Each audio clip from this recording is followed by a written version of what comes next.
I've been 17 for 18 years, right. Man. It's awesome. And, before I had all the responsibilities. It is what it is, dude. Right. But listen, you're doing your thing though. You got a fucking job. You're not fucking leeching off anybody. You fucking work your fucking 40 hours a week. You pay your fucking bills. You pay your fucking, you know what I mean? You're doing your thing. And if collecting comic books and playing fucking Xbox if that's what's keeping you fucking content and keeping you happy, then fucking so be it. You know what I mean? It is what it is. You know what I mean?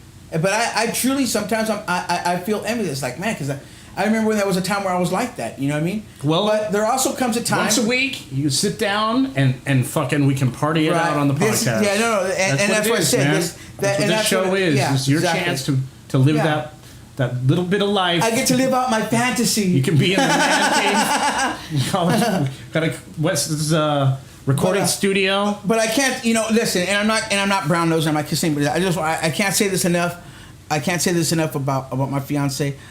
You know what? She's the love of my life, and I plan on marrying her in December, and this is my life. This is what I've come, and I've come to accept that that she is my calling. I don't know if I can fucking, was that a lyric to a song or something? I don't know, but it is now. It is now. I got fucking copyrights on that shit. And it's like I said, things aren't always easy, man. Things aren't always easy. But it is what it is, It is what it is. It's not easy, man. But I'm taking it, as they say, where we come from, one day at a time. I'm not even one day at a time. I'm trying to even plan out. 2 days, 3 days. Because as it goes, shit goes up in the air and breaks apart. As you speak. We had today all planned out, and it turned out a different way. Yeah, but you just go with it. All right, but let me just touch back on something that I was trying to say earlier. Living single and building, a sanctuary of single-minded solitude. It's not as glamorous as it looks. It's fucking awesome.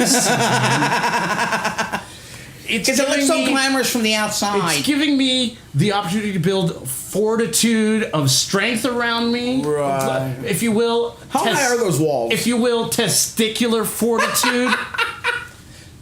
Now, I'm under the impression, let's hope that I can commit these words into actions. All right. By saying, in the next relationship, you already kind of brought it up, I do not like romantic comedies. Rom-coms are garbage. I may have seen one or two good ones. For instance, Something About Mary.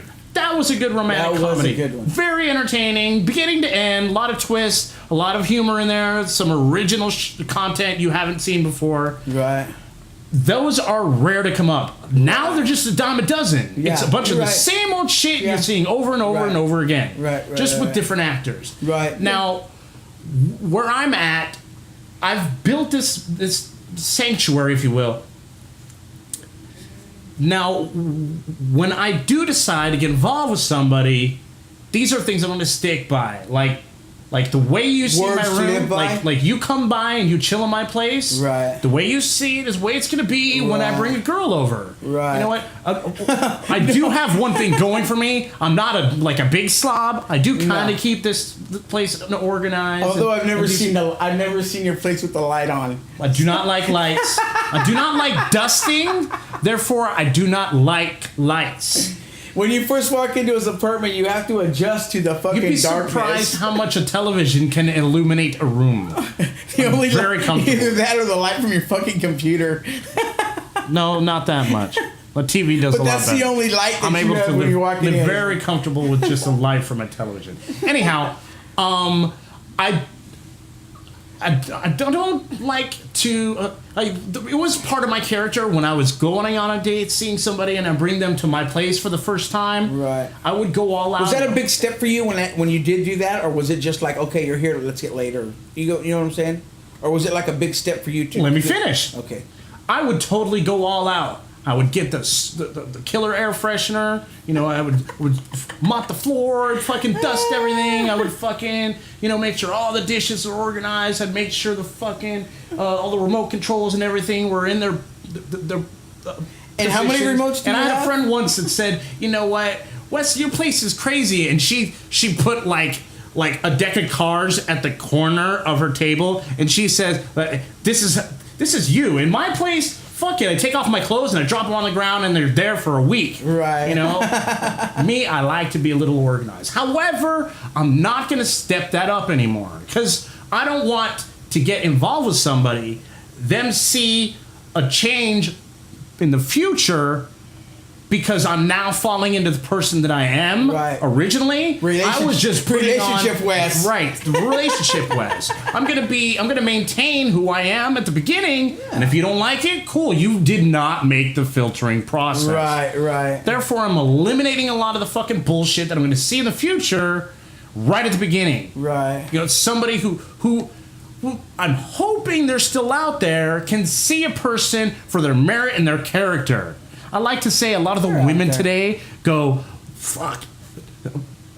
Look at his ride, you know. Look at the shoes. Look at the way the clothes he's wearing, you know. Right. Wow, his hair is fucking beautiful. You know, you never hear. Look at the merits on that guy. Look at the morals. Holy shit, this guy's got like value to his personality and his sensibility of what he thinks a relationship is. Right. You know, that's just fucking baggage. You know, they don't want to hear about that. They want to hear about, you know, fucking how your tax bracket you're in. You know, they want to hear about the down payment you're going to put on a fucking yacht. You know,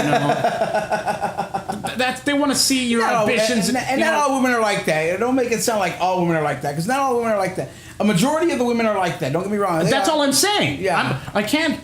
Not making a broad generalization. I'm making it a generalization about broads stolen from Kevin Smith himself.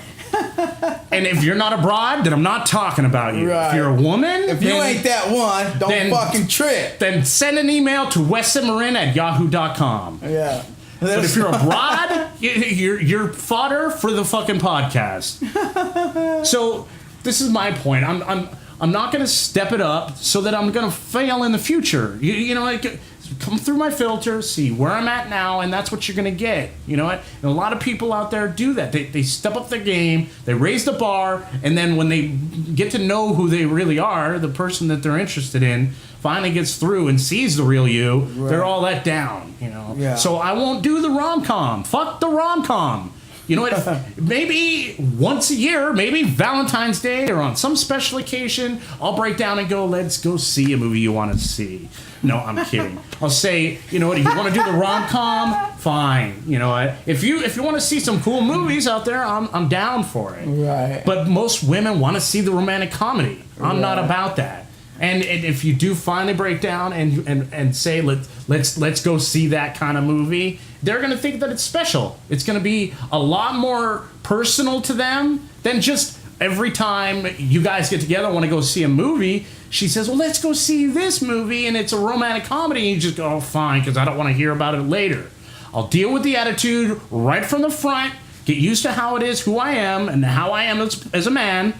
And then we'll move on from there. If you're not going to deal with it, then I haven't grown attached to you, and we can break it. You know, deal breaker. Fine. Get used to it.